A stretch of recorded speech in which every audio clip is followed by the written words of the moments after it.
இந்த நல்ல காலை வேளையை கர்த்தர் கொடுத்துள்ளார். கர்த்தருடைய நாமத்திற்கு ஸ்தோத்திரம் உண்டாவதாக. இன்றும் ஒரு வசனம் தியானிக்கலாம். சங்கீதம் 9ஆம் அதிகாரம் 9 வசனம். சிறுமைப்பட்டவனுக்கு கர்த்தர் அடைக்கலமானவர், நெருக்கப்படுகிற காலங்களில் அவரே தஞ்சமானவர். சிறுமைப்பட்டவனுக்கு கர்த்தர் அடைக்கலமாயிருக்கிறார். சிறுமைப்பட்டவனுக்கு கர்த்தர் அடைக்கலமாயிருக்கிறார். அதே போல் நெருக்கப்படுகிற காலத்தில் அவரே தஞ்சமானவர்.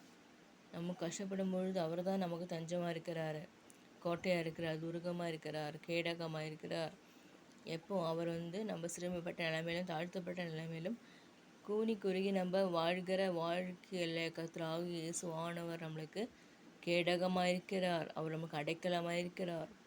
அதே போல் தஞ்சமாக இருக்கிறார். தஞ்சமானவர், ஒரு ஷேடோ, நம்மளுக்கு ஒரு மறைவிடம் கர்த்தர் தான், ஆண்டவர் தான்.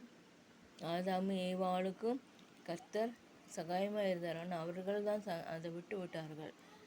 அதுக்கு அவ்வாறாக வருகிற நம்முடைய வாழ்க்கையில் கர்த்தர் பல கஷ்டங்கள் வந்தாலும் அது கர்த்தர் அதெல்லாம் மாற்றி போடுவார், நன்மைக்கு ஏதுவாக மாற்றுவார். கர்த்தர் இந்த நாளில் ஆசீர்வதிப்பாராக. துயரங்கள், துக்கங்கள், சோகங்கள் எல்லாவற்றையும் இயேசுவானவர் மாற்றுவது சிறுமைப்பட்டவனுக்கும் தாழ்த்தப்பட்டவருக்கும் அடைக்கலமாய் நெருக்கப்படுகிற காலங்களில் அவரே தஞ்சமானவர். ஆபத்து காலத்தில் என்னை நோக்கி கூப்பிட நான் உன்னை விடுவிப்பேன், நீ என்னை மகிமைப்படுத்துவாயின்னு சொல்கிறார் ஆண்டவர். ஆண்டவர் தஞ்சமாக இருக்கிறார். நெருக்கப்படுகிற காலத்தில் அவர் கோட்டையாக இருக்கிறார்.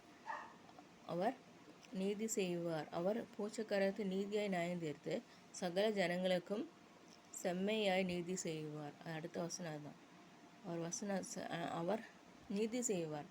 கர்த்தராகிய ஆண்டவர் தெய்வ பிள்ளைகளுக்கு நீதி செய்கிற தேவன். அவர்களுக்கு கர்த்தர் ஆசீர்வதிப்பாராக. சிறுமைப்பட்ட கர்த்தர் அடைக்கலமானவர், நெருக்கப்படுகிற காலங்களில் அவரே தஞ்சமானவர் ஆண்டவர் சொல்கிறாரு. எவ்வளோ அருமையான ஒரு வாக்கு வசனத்தை இந்த நாளில் நான் பிடித்து கொள்வோமாக. அந்த 9ஆம் சங்கீதம் 9ஆம் அதிகாரம் 20வது வசனம் என்ன போட்டிருக்குன்னா, ஜாதிகள் தங்கள் மனுஷரென்று அறியும்படிக்கு அவர்களுக்கு பயம் உண்டாக்கும் கர்த்தாவே. அதாவது நமக்கு பயத்தை கொண்டு வருகிற ஒரு ஆண்டவர், பயத்தை கொண்டு வருவார். நெருக்கப்படுகிற காலங்களில் அவர் தஞ்சமாக இருப்ப மட்டும் அவர் பயத்தையும் கொண்டு வருவார். இயேசுவானவர் பயத்தை கொண்டு வருவார். அந்த அளவுக்கு அவருடைய மகிமை அருமையாக இருக்கிறது. ஆண்டவர் தானே, இயேசுவானவர் தானே என்று சொல்லுவதில்லை. அவர் மகிமைக்கு உரியவர். அவர் நமக்கு சமாதான சந்தோஷத்தை கட்டளைக பெரிய தேவன். அவரை கண்டு பயந்து போவார்கள். அவர்கள் டிசைபிள்ஸ், சீஷர்கள் எல்லாம் பயந்து போனார்கள் ஒரு கட்டத்தில். ஆனால் கர்த்தர் அவர்களுக்கு தோன்றி சொன்னார், நான் உயிரோடு உள்ளேன், நீங்கள் பயப்படாதீர்கள் என்று சொல்லியிருக்கிறார். ஆகவே அவ்வாறாக வந்த நாட்களில் நம்ம என்ன செய்யணும்னா, கர்த்தருக்கு பயந்து இருக்க வேண்டும்.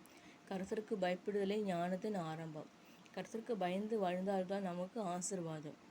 கர்த்தருக்கென்று பயந்து வாழ முடியாத சூழ்நிலைகள் இருக்கிறாரு, எனக்கும் இருக்கிறது. ஆனால் ஆண்டவர் சொல்கிறாரு, மகளே மகனே, என்னுடைய வழியில் என்னுடைய தஞ்சமாக இருக்க வேண்டும், கோட்டையாக இருக்க வேண்டும், துர்கமாக இருக்க வேண்டும் என்று என்னுடைய பாதுகாப்பில் வாங்க மகளே மகனே என்று சொல்கிறவர் தான் இயேசுவானவர்.